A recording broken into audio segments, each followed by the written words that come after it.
Everybody, we're going to be in Matthew 16, and I believe I'm going to jump to Genesis 15 because of what we just experienced. I think it plays in, at least for our evangelical Christian faith. All right. So Matthew 16, we'll end up starting in verse 13, but as far as we know, Boaz might be able to correct me, but this appears to be Jesus' first visit here, maybe his only visit here. This is not a common place for him to come to in his ministry circle as we've seen him in Galilee. As far as we know, there's no recorded preaching, ministry, or healing that was done here. He came here with his disciples. I just read in one commentary this morning that maybe he came here just to get away with his disciples, to rest.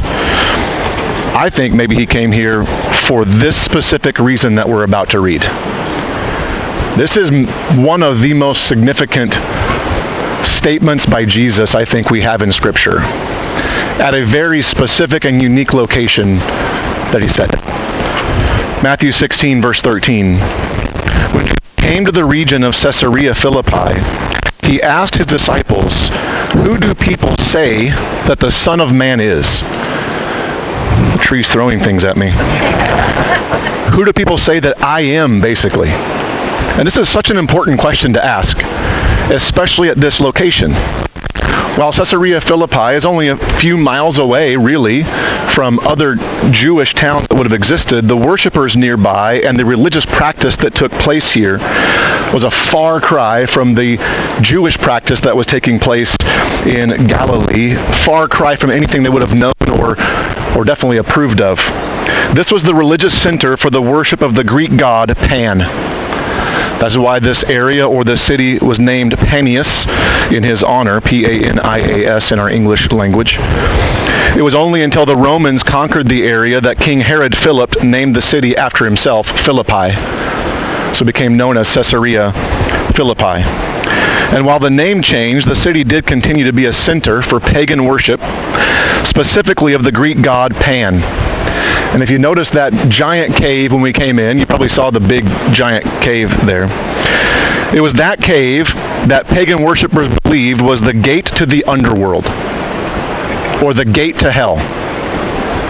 At one time, water would flow into that cave, and they didn't ever find or know where the water came out.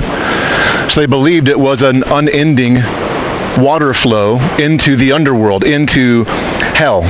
They believed that the gods of fertility lived in there, and they would commit, as we're going to see, by the way, we're going to walk up there, and there's remains of pagan temples and altars. They would go up there next to the cave, and they would commit all sorts of detestable acts of worship and pagan revelry to the false gods. Right here in this place is where it was happening. They believed that in order to please Pan and to invite his return each year, they would engage in unspeakable acts of prostitution, sexual interaction with goats, because Pan was half goat, half man. So they would have sex with goats, sacrifice goats. They would even sacrifice their own children, throwing them into the cave, believing they were pleasing Pan, calling him back, calling for his good favor upon them. So on this doorstep of hell, the gates of hell, Jesus is about to have this very important conversation. In the center of the pagan worship of many gods, Pan being in their mind the greatest, Jesus poses the question, "Who do people say I am?" Now verse 14 and 15. "Well," they replied, "some say John the Baptist, some say Elijah, and others say Jeremiah or one of the other prophets." Then he asked them, "But who do you say I am?" Jesus was drawing a line in the sand. That there are all these other so-called gods. There's this great god Pan that perhaps lives in the underworld in that cave. Am I just one of them? Am I just a god you get to choose out of the great litany of gods? This was a defining moment in the ministry of Jesus, and it was a defining moment in Christian history itself. Verse 16. Simon Peter answered. We've seen him blurt out answers before. This was a good one. You are the Messiah, the Son of the living God. Or in other words, you are God. Jesus replied, you are blessed, Simon, son of John, because my Father in heaven has revealed this to you. You did not learn this from any human being. Now I say to you that you are Peter, which means rock. And upon this rock, which I don't think he just meant Peter. Right. First of all, I think Jesus meant himself. You are Peter, which means rock. I can almost picture Jesus saying, but on this rock. And look around you. Rock. On the very rock where pagan worship is happening. On the very rock where these people sacrifice their children and throw them into the cave. On this rock, I will build my church, and all the powers of hell will not conquer it. Or, what's also translated, the gates of hell shall not prevail against it. Is that not unbelievable? That sitting here at the gates of hell, Jesus had his disciples who would have known those were the gates of hell, or called that, and said, not even the gates of hell can stop what we're about to build. So Jesus intentionally took them to the center of the powers of hell, the place of the gates of hell, and says, because I am God, my church, my people cannot be stopped when I infuse them with my Spirit. And the same question he asked his disciples, I think he's asking us. Who do you say I am? Who do you say I am? And it's not just saying the right words, oh, you are the Christ, the Son of the living God. Even demons know that. And James says they tremble in terror. In the midst of the other gods this world offers, in my own heart, which we all know full well, our hearts can themselves be a gateway to hell. Who do I say Jesus is? It's a challenging question, is it not?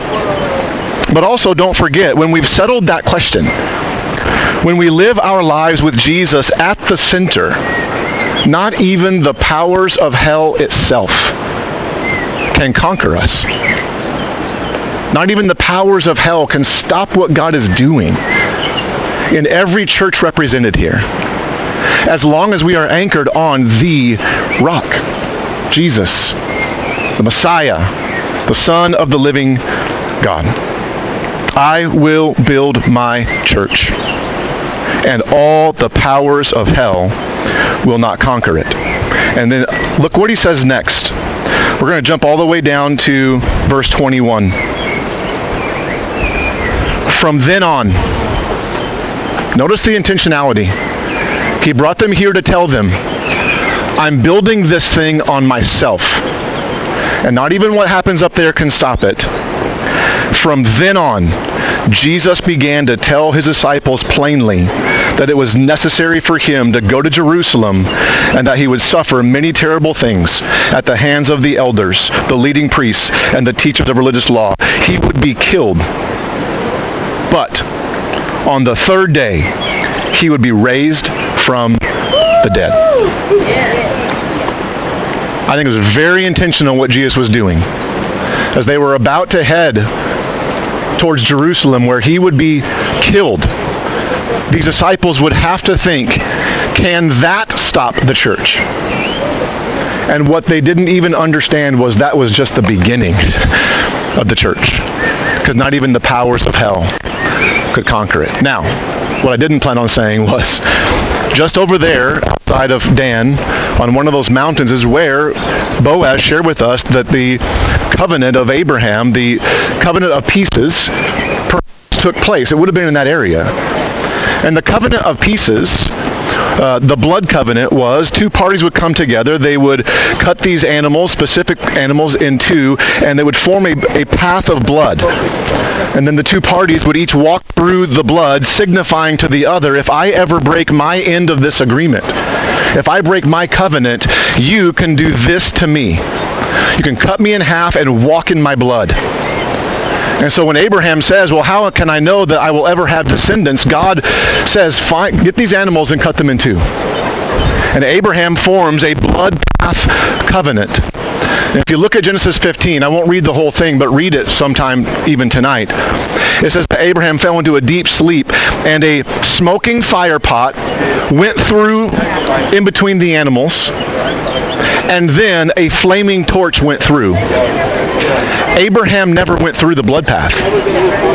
God went through twice. And I believe God went through the blood path twice because one time saying, if I break my end of the covenant, you can do this to me. And then he went through, I believe, on behalf of Abraham and all of his descendants, including us, saying, if you ever break this covenant, you can do this to me. And guess what happened?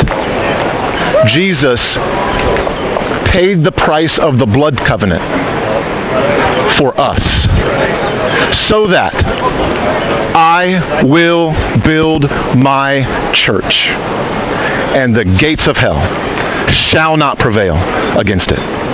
So we're going to sing, "Oh, praise the name of the Lord our God."